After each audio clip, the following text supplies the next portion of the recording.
민수기 16장 47절 말씀. 아론이 모세의 명을 좇아 향로를 가지고 회중에게로 달려간즉 백성 중에 연병이 시작되었는지라.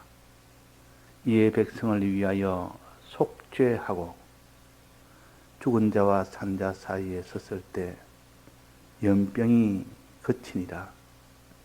고라의 일로 죽은 자 외에 연병에 죽은 자가 14,700명이었더라. 연병이 그침에 아론이 회막문 모세에게로 돌아오니라. 네.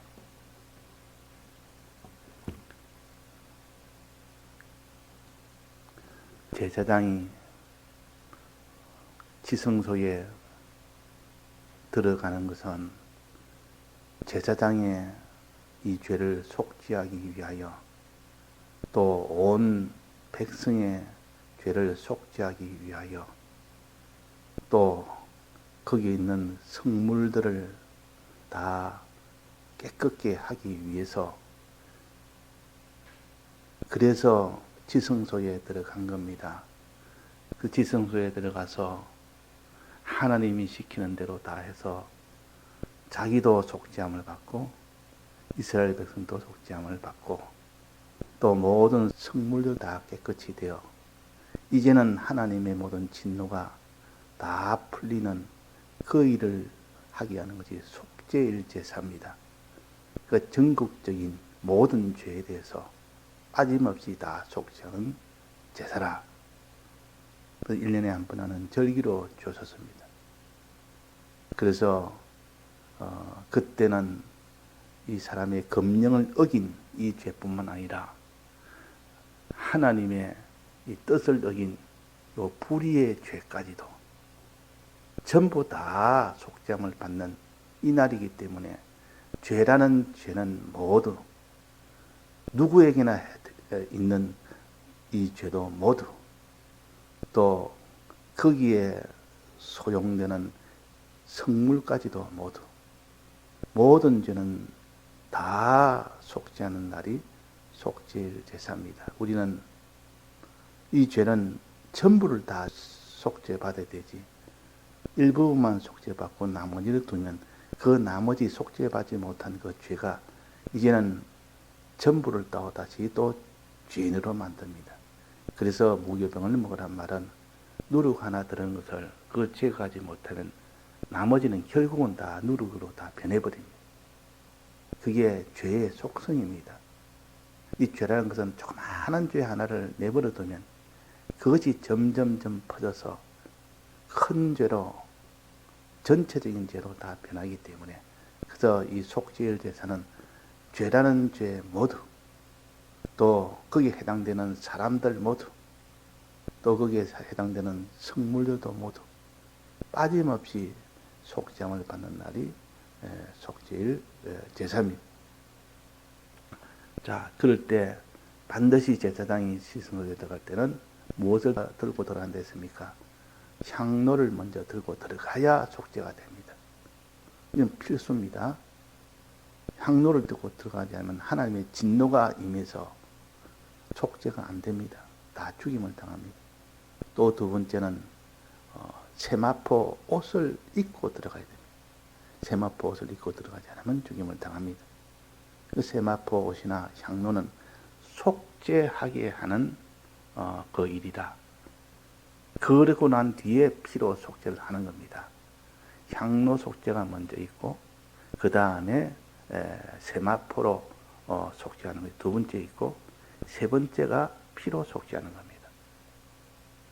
그 다음에 이 번제로 속죄하고, 그 다음에 기름을 태워서 속죄하고, 그 다음에 살을 태워서 속죄하는, 이렇게 속죄가 단계가 이래 있으니까 하나님이 다 속죄하는 데 필요한 이 모든 요소들입니다.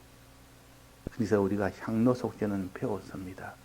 오늘 여기에 증거하는 것처럼 향로는 기도를 가르치고 향로를 가지고 갔을 때 하나님의 진노가 다 풀렸다. 속죄를 받았다. 그 말입니다. 향로를 아론이 향로를 들고 하니까 하나님의 진노가 풀렸다. 하나님께 기도하니까 하나님의 진노가 풀렸다. 이 기도라는 것은 하나님의 마음을 움직이게 하는 것이 기도입니다. 하나님의 이 마음을 누그러뜨리게 하는 것이 기도입니다. 하나님의 진노를 다 풀어드리는 것이 기도요. 죄가 있을 때 하나님의 징계가 오기 시작하면 막바로 엎드려서 기도하는 사람은 바로 징계를 중단합니다. 그래서 누가 자기가 신앙생활이 참 형편없이 됐다가 그때 하나님이 징계를 내렸습니다. 그 과정에 자식의 징계를 내려서 그 자식이 열이 나기 시작하는데 열이 잡히지 않는 겁니다. 계속 오르는 겁니다. 병원에 약을 먹어도 안 되고 병원에 가서 주사를 맞아도 열이 안 떨어집니다. 의사도 이제는 도리가 없다. 지금 한때까지 다 했다. 근데 열은 안 떨어진다. 그래서 열이 계속되면 아이는 죽거나 그렇지 않으면 뇌에 이상이 돼서 그런 장애가 되거나 이렇게 되는 거니까 그 부모로서는 절대절명의 그런 고통이요. 그런 순간이요. 그럴 때 하나님 앞에 어떻게 됩니까? 긴급하게 하나님 앞에 이런 죄를 지어서 오는 그런 징계는 멈추려면 어떻게 됩니까? 바로 기도하는 겁니다. 바로 그 자리에 엎드려서 하나님 기도합니다. 다른 거 할 겨를도 없습니다. 바로 엎드려서 하나님이요. 살려주옵소서. 이 죄를 회개하겠나이다. 그러니까 향로 기도라는 것은 기도로 속죄하는 겁니다. 그렇게 하나님 앞에 내가 죄를 지었고 이 아이를 낳게 해주면 다시는 그런 죄를 짓지 않겠습니다. 살려주옵소서. 이때 하나님의 마음이 풀립니다. 그래서 기도하고 나니까 슬슬 열이 떨어지기 시작합니다. 이 하나님의 진노가 기도할 때 풀린다. 그 말입니다. 그래서 이 향로를 가지고 나아가면 하나님의 진노가 풀린다. 만약에 여기서 향로를 가지고 가지 않았다면 지금 연병이 시작됐는데 막 죽어가고 있는 겁니다. 이스라엘 백성이. 온 회중이 죽어가고 있단 말이에요. 이때 만약에 기도가 없었다면 바로 다 전멸입니다. 그 사이에 죽은 연병에 죽은 자가 14,700명이 있으니까 조금만 늦었다는 그보다 훨씬 많은 숫자요. 아예 그날 향로를 가지고 가지 않았다면 그냥 다 전멸된 겁니다. 그만큼 하나님의 전멸이라는 것은 이 죄라는 것은 이렇게 거기에 대한 심판이 있게 되는 겁니다. 그런데 여기에 향로를 가지고 아론이 갔기 때문에 이것을 향로 속죄라 그럽니다. 하나님 앞에 기도하면 하나님 진노는 멈춥니다. 죽은 자가 죽지 않게 해줍니다. 하나님의 진노가 풀립니다. 근데 회중에게 향로를 가지고 달려갔다 그랬습니다. 달려갔다. 회중은 어떤 형편입니까? 지금 연병에 가득 찬 건 회중입니다. 연병이 지금 온 이 회중을 죽이고 좀 달라드는 가장 중심에, 가장 한가운데 거기로 지금 달려간 겁니다. 그럼 자기도 죽는 거 아닙니까? 연병 가운데로 가면 죽는 거 아닙니까? 우리도 얼마 전에 이 코로나가 가장 극심할 때 저 중국의 우한이라는 거기는 제일 많이 사람이 죽었고 그 어떤 의사가 있는데 나는 거기에 가겠다. 거기 가서 치료하다가 죽어도 나는 거기에 가겠다 해서 거기 가서 치료하다가 결국은 거기서 감염돼서 죽었다 하는 기사를 봤는데 그 사람 생명을 걸고 그 연병의 코로나의 한복판으로 간 겁니다. 가서 그렇게 하다가 죽었는데, 자, 이거는 이 세상은 그런 의인도 있고 세상적으로 의인은 있지만은 우리는 하나님 앞에 의인이 되어야 되고 온 이런 사람들 앞에 의인이 되는 것은 그들을 살리는 것은 곧 연병 가운데 아론이 달려간 겁니다. 죽음 가운데로 달려 들어간 겁니다. 들어가면 자기도 연병이 죽게 될 수밖에 없는 그런 속으로 들어간 겁니다. 그래서 죽은 자와 산 자에 섰을 때 그때서야 연병이 그쳤다 그러더니, 그러면 이거는 향로를 가지고 갔기 때문에 향로 속죄라 할 수 있고, 또 연병 가운데로 자기의 목숨이 어찌되든 상관하지 않고 달려갔으니까 이거는 헌신 속죄라 할 수가 있습니다. 그 아론의 향로 속죄와 아론의 헌신 속죄가 함께 두 가지가 다 함께 되어서, 그래서 하나님의 진노가 바로 풀렸다. 그래서 향로 속죄는 반드시 제사장이 향로를 가지고 들어가야 되고, 지성소에 또 하나는 세마포를 입고 들어가야 되고, 이 세마포 중에서 세마포는 두 가지가 있는데, 하나는 빛난 세마포가 있고 하나는 거룩한 세마포가 있습니다. 빛난 세마포는 대제사장이 입는 옷이요, 거룩한 세마포는 제사장이 입는 옷이요. 근데 여기서 빛난 세마포는 이렇게 자기를 다 희생하여 자기를 헌신해서 하나님의 진노를 풀어드리는 그 일을 가르쳐서 빛난 세마포라 성도의 옳은 행실이라 그랬습니다. 성도의 옳은 행실이라는 말은 이렇게 죄악 가운데 죽어가는 그들을 속죄하기 위하여 자기를 헌신하는 행위를 가르칩니다. 그것이 빛난 세마포를 입는 일이요. 그 세마포를 입으니까, 즉 자기를 헌신하니까 하나님의 진노가 풀렸다. 자, 그래서 이 헌신은 속죄의 능력이 헌신에 있다. 자, 헌신 첫째는 누가 했습니까? 누가 헌신했다고 배웠습니까? 금송아지 사건에서 그때 온 회중이 그 죄로 인하여 죽게 됐을 때, 그때 레위 지파가 여호와 앞에 나와서 우리가 잘못했나이다, 우리가 이제는 회개하나이다 나오니까 그들은 다 사함을 받게 되고, 그러나 나머지 11지파가 다 죽게 됐을 때, 그때 이 살아남은 레위 지파가 어떻게 했습니까? 그들을 위하여 하나님께서 명령하기로 너의 형제 자매, 너의 이웃 사촌 아들 다 죽여라. 이때 죽임을 당하는 것은 헌신이라. 자기가 가장 아끼고 사랑한 자 다 죽이라 했으니까 그거를 다 죽였습니다. 헌신은 하나님이 기뻐해서, 그래서 진노를 다 누구들어서 하나님이 그들에게 연병이 되지 않도록 살려준 겁니다. 온 회중이 그래서 다 살아간 겁니다.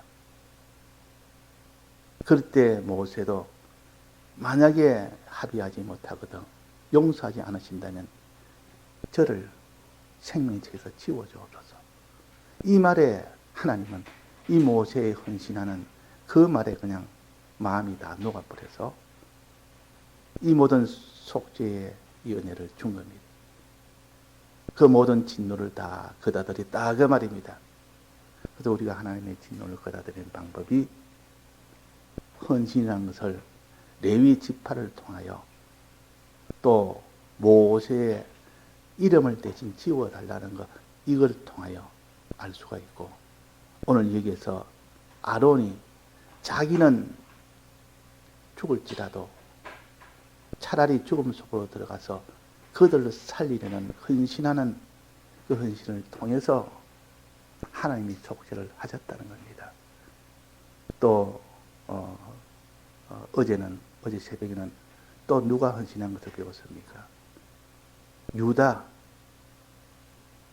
야곱의 넷째 아들 유다가 헌신함으로 인하여 죽을 수밖에 없는 아버지, 갇혀서 죄인 되어서 형벌 받을 수밖에 없는 그 베냐민, 이 베냐민은 은잔을 훔친 죄인이었습니다. 실제는 아니지만은 유다의 입장에서는 거의 죄인이라 그 말이에요. 또 베냐민이 죽으면 아버지도 죽게 되는, 그 사랑 때문에 죽게 되는 그런 형편이었을 때 이것을 다 해결해 준 것이 유다의 헌신입니다.